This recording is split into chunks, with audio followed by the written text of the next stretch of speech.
Mossdale Cave Incident. It was June 24th, 1967, and 10 cavers were about to enter Mossdale Cavern to help clear some of the deeper passages and map them out. The two leaders of the group had already explored this cave before, which reassured everyone else this particular cavern was known for its tight spaces and the very few areas where a person could fully stand after a few hours inside.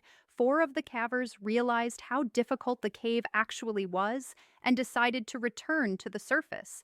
They noticed a cloudy sky, but nothing seemed out of the ordinary. The remaining cavers continued their descent until they reached the far Marathon Passage, which measured only 18 inches by 12 inches, with a small stream of water flowing along the bottom. Everything seemed to be going well, and the group on the surface soon noticed that it had started raining, so they took cover initially. The rain did not seem concerning, but the cavers inside began to notice rising water levels. When the water became alarmingly high, they decided to end the day's work and head back, even though they were still 3 hours from the entrance. Meanwhile, the surface group spotted something terrifying. A lake of water had formed around the cave.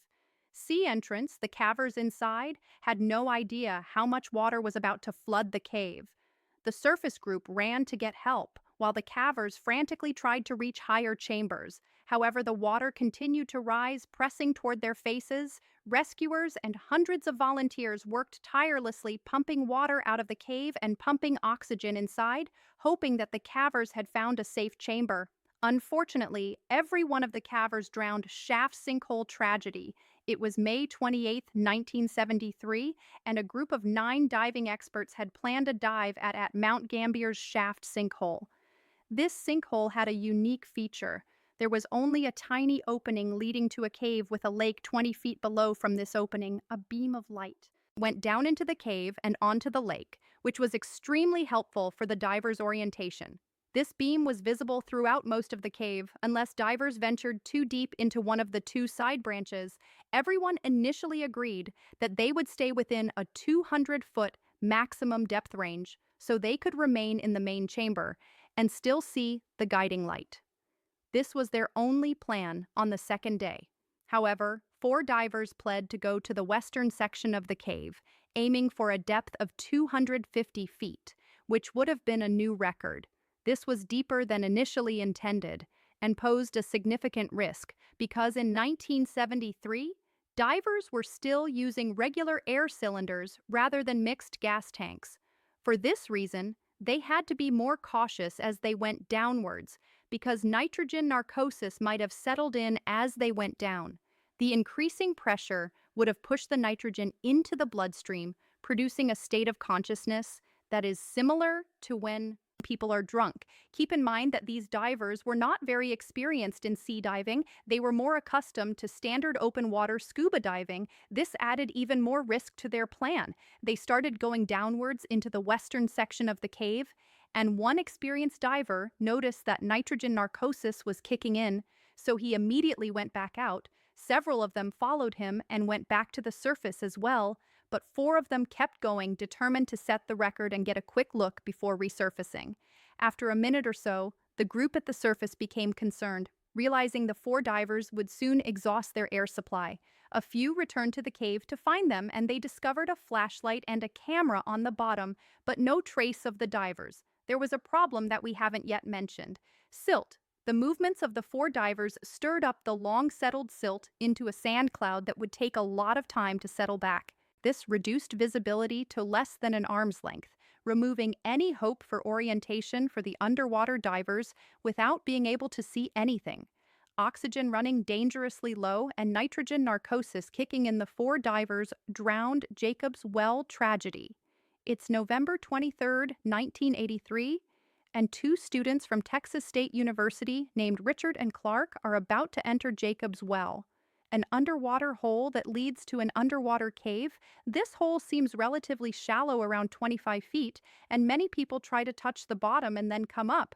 However, this is just a deceiving appearance because it actually leads to another underwater cave with 3 chambers. The first 2 are relatively open and easy to get through, but the third one has a really small squeeze to get into it. If you manage to squeeze through, you'll enter a room that is 10 feet tall and you'll see a really small hole at the farthest edge. Too small to pass through this small tunnel, was just 2 feet in diameter, and 2 years prior, two people died in it because after they managed to get through a rock slide filled with gravel, blocked them inside. Now, getting back to our two students, they were fairly experienced in normal diving, but not in cave diving, and they were trying to get their instructor certification in open water diving. Their instructor, Don, was an incredibly skilled and experienced diver, and he was the one who removed the two bodies we just talked about. He used to constantly warn everybody to stay away from Jacob's, well, since it's deadly, and he even tried to cover up the small hole that leads to the fourth chamber with some cement. But other divers reopened it and left a message that said, "You can't keep us out." Don himself almost died in Jacob's.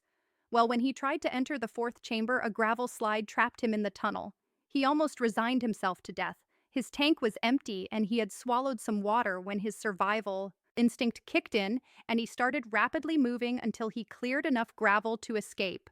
When he did, he saw his diving colleague extending a regulator for him to breathe as he started resurfacing. The air inside his body expanded until he reached almost 4 times his normal body size by the time he broke the surface. He was screaming in pain. His belly was huge because his stomach had completely ruptured. These stories caught the attention of Richard and Clark, who wanted to take a look for themselves, even though they didn't really know much about cave diving. On November 23, 1983, they went into Jacob's well and reached the third chamber where the small hole was located.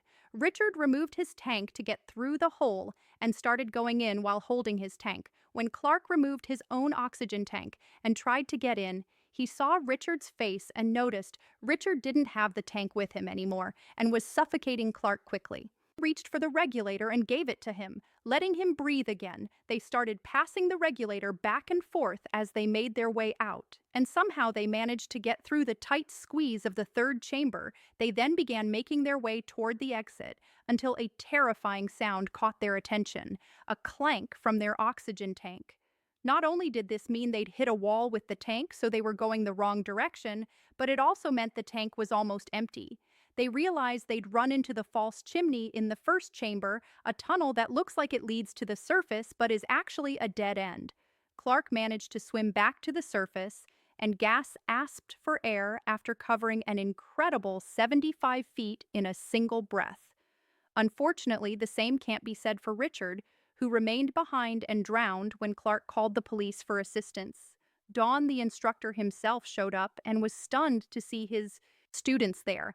Gollum's Cave, it's August 18th, 2005, and a group of 5 friends decided to venture into the Gollum Cave, also called the Cave of Death, because of how dangerous it was. They reached the entrance at 3 a.m., and one of the friends decided to wait for the others outside. They encountered their first problem when actually trying to get in, as they had to crawl through a small pool of water. After that, there was a fork going left and right, and they chose left, which led them to another small pool of water. This seemingly innocent pool, however, actually led to another section of the cave through an underwater tunnel. The tunnel itself was really small, just 3 to 4 feet in diameter, and to get through it, you had to be completely submerged. This meant only one person at a time could go in, and they had to swim about 15 feet one by one. They started plunging into the pool of water to reach the other side of the cave, and once they made it, they discovered a section with about 3 feet of airspace. From the perspective of the friend who stayed outside, there was no sound or light coming from inside the cave. And after a while, he started to get worried. He went into the cave himself, but heard no noises and saw no lights, not sure what to do. He first called some friends who had experience with caving and then called the police. He couldn't have imagined what was happening inside. The 4 friends who went in probably realized that the 3 feet of airspace they had reached had bad air, which is a term cavers used for air that doesn't have the normal balance of gases, meaning there's more carbon dioxide and less oxygen. This reduces your ability to think, move, and breathe properly, making the return swim through that narrow tunnel super risky. They tried to get back out one at a time, but the first person who went underwater was unable to find the exit hole before running out of breath. That happened because the increased carbon dioxide messed with her ability to hold her breath and think clearly. After 30 to 60 seconds, the second person went in and found the first one, and so on until all of them got stuck in the tunnel. The police arrived and tried to pump in oxygen and pump out water while family and friends waited anxiously outside the cave. Unfortunately, it was all in vain. The bodies were later recovered and the cave was eventually closed off with cement.